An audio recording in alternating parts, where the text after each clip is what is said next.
হ্যাঁ, আমরা যদি একটু পেছনে ফিরে তাকাই তাহলে এটা মোটেও আমাদের জন্য আদর্শ কিংবা মনের মতো সিরিজ নয়। প্রতিটি আন্তর্জাতিক ম্যাচই আমাদের জন্য একটা করে সুযোগ, যা আগামী প্রজন্মের জন্য একটা ভিত্তি তৈরি করছে, পাশাপাশি বিশ্বকাপের জন্য একটা ভিত্তিপ্রস্তর তৈরি করা। এজন্য প্রতিটা ম্যাচই গুরুত্বপূর্ণ এবং নিশ্চিত করব যেন আমরা আমাদের সেরাটা দিয়ে লড়াই করতে পারি এবং 2-1 ব্যবধানে সিরিজটা শেষ করতে পারি।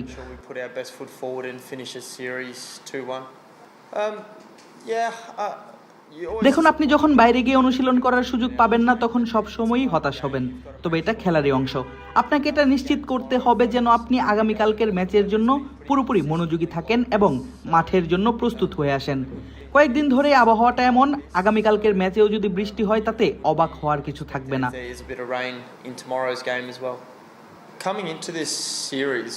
এই সিরিজে আসার আগে আমার মনে হয় বাংলাদেশকে ছোট করে দেখার কোনো ভাবনাই ছিল না। পিএসএলে আমি ওদের বেশ কয়েকজন ক্রিকেটারের বিপক্ষে খেলেছি, সেখানে শরীফুল, রানা ও মুস্তাফিজ ছিল। আপনারা জানেন তারা কতটা ভালো মানের খেলোয়াড়। তারপর এখানে এসে আমরা সুযোগটির জন্য প্রস্তুত ছিলাম, কিন্তু এটা আমাদের পরিকল্পনা অনুযায়ী হয়নি। পাকিস্তানের বিপক্ষে টেস্ট সিরিজে ওরা যেভাবে খেলেছে, বাংলাদেশ দারুণ পারফরমেন্স করেছে। আমরা এটা নিশ্চিত করব যেন ওরা যখন অস্ট্রেলিয়াতে আসবে তখন আমরা যেন পুরোপুরি প্রস্তুত থাকি।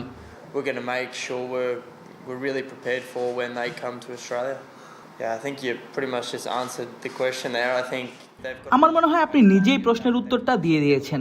বাংলাদেশের বেশ ভালো একটা পেস বোলিং আক্রমণ আছে। পেস, বাউন্স আর সিমিং উইকেটে ওরা অনেক বেশি সুবিধা আদায় করতে পারে। আমরা খুব সম্ভবত ফিল্ডিংয়ের ক্ষেত্রে সুযোগ হাতছাড়া করেছি। প্রথম ম্যাচে দ্বিতীয় স্লিপে আমি একটা ক্যাচ ফেলেছিলাম, ওটা যদি নিতে পারতাম তাহলে হয় প্রতিপক্ষের উপর কিছুটা চাপ সৃষ্টি হতো, তখন তাদের রানটা হয়তো 200 বা তার কাছাকাছি হতো। পাওয়ার প্লেতে কয়েকটা উইকেট নিতে পারলে সেটা সম্ভব। ফিল্ডিংয়ে আমরা সেই সুযোগ কাজে লাগাতে পারিনি। বাংলাদেশে এসে কিছুটা পেস এবং বাউন্সি উইকেট দেখতে পাওয়াটা দারুণ ব্যাপার। আপনি জানেন আমরা যেখান থেকে এসেছি, অর্থাৎ লাহোরের উইকেট বেশ নিচু, মন্থর ও স্পিন সহায়ক ছিল। আমাদেরকে সেখানেই খেলতে হয়েছে।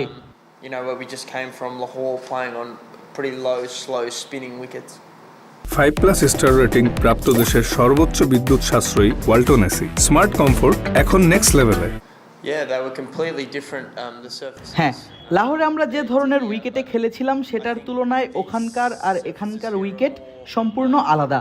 তবে আমার মনে হয় এখানকার উইকেটগুলোর সাথে আমাদের আরও বেশি মানিয়ে নেওয়া উচিত, কারণ এখানে কিছুটা গতি এবং বাউন্স আছে। পাকিস্তান এবং এখানে উভয় জায়গাতেই সম্ভবত আমরা সিরিজটা যেভাবে ভালোভাবে শুরু করতে পারতাম সেভাবে করতে পারিনি। যখন আপনি নতুন কোনো দেশে আসবেন এবং উইকেট কেমন আচরণ করবে সে সম্পর্কে শতভাগ নিশ্চিত থাকবেন না, তখন নিশ্চিতভাবেই চাইবেন যেন সিরিজের শুরুটা খুব ভালো হয়।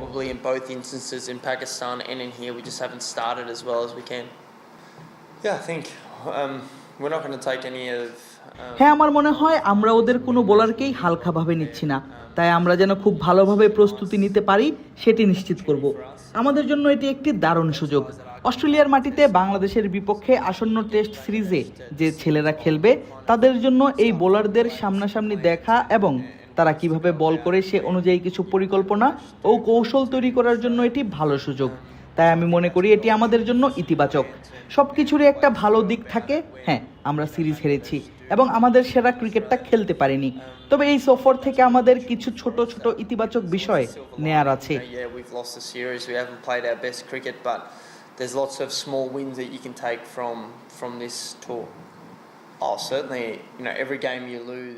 অবশ্যই প্রতিটি ম্যাচ হারাই চরম হতাশাজনক এবং আপনি সবসময় ম্যাচ জিততেই মাঠে নামবেন।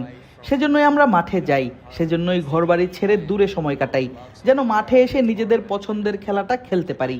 তাই আমরা আগামীকাল মাঠে নেমে ভালো ক্রিকেট খেলতে চাই এবং সিরিজটা 2-1 ব্যবধানে শেষ করতে চাই। দিন শেষে আপনি সিরিজ 3-0 ব্যবধানে হারুন আর 2-1 ব্যবধানে হারুন, সিরিজ তো হেরেই গেলেন, আর এটাই সবচেয়ে বেশি কষ্ট দেয়। তবে হ্যাঁ, আমরা নিশ্চিত করব যেন আগামীকাল মাঠে নামার জন্য পুরোপুরি প্রস্তুত থাকতে পারি।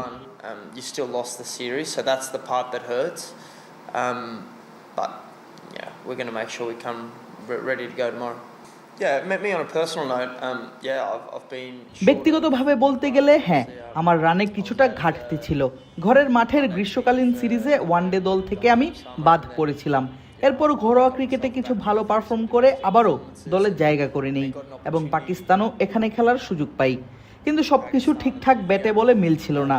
গত ম্যাচে কিছু রান পেয়ে ভালো লাগছে, যা আমাদের একটা ভালো সংগ্রহ দাঁড় করাতে এবং ম্যাচটিকে শেষ পর্যন্ত জমজমাট লড়াইয়ে রূপ দিতে সাহায্য করেছে। চাপের মধ্যে থাকলে রান পাওয়াটা সবসময় স্বস্তির। তবে এখন আমার কাজ হলো এই ফর্ম ধরে রাখা এবং রান করা বজায় রেখে অস্ট্রেলিয়াকে ম্যাচ জেতাতে সাহায্য করার পথ খুঁজে নেয়া। Continue that form and make sure that I keep scoring runs and keep finding ways to help Australia win games.